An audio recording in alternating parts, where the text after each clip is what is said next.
Si Austin Reeves ay isang mahusay na maglalaro ng basketball.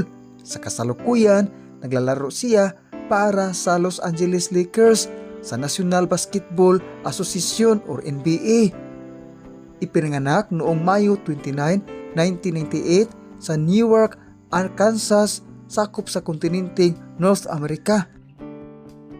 Si Reeves ay naglaro ng high school basketball sa Putnam City North High School sa Oklahoma City. Hindi siya naging isang high recruited na manlalaro at nagsimula sa Wichita State bago lumipat sa Oklahoma. Sa Oklahoma, nagpakita siya ng malaking pag-unlad at naging isang malagang bahagi ng kanilang kupunan. Hindi siya napili sa 2021 NBA draft.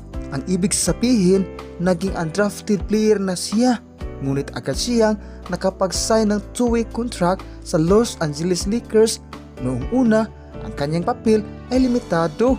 Ngunit unti-unting nagpakita ng kanyang kakayahan at naging isang regular na bahagi ng roster ng Lakers.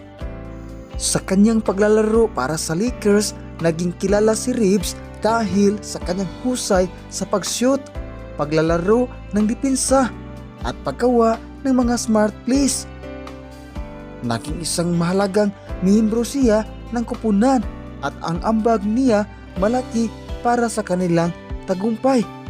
Ang kaniyang pag-angat ay isang halimbawa ng isang undrafted player na nagtagumpay sa NBA sa pamagitan ng sipag at talento.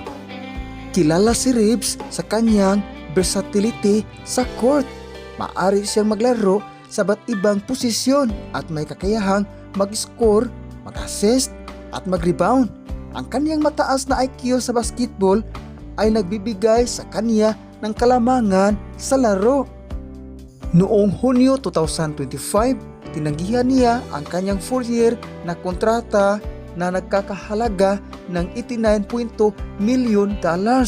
Planong maghintay hanggang sa 2026 para sa mas malaking deal, posibleng aabot ng $42.5 million year ang kanyang makukuha. Sa madaling salita, ang kasaysayan ni Austin Reeves ay isang kwento ng pagtitiyaga at pagsusumikap mula sa isang hindi gaanong kilalang manlalaro sa kolehiyo hanggang sa maging isang mahalagang bahagi ng isang matagumpay na NBA team. Pinatunayan niya na ang talento at dedikasyon ay maaaring magdala ng tagumpay kahit sa harap ng mga hamon. At para naman sa inyong matagumpay na pagbiyahe, mayroon naman tayong earbuds dyan na nakalink sa ating video. Maraming salamat po sa panunood. Mag-ingat po kayo mga idol.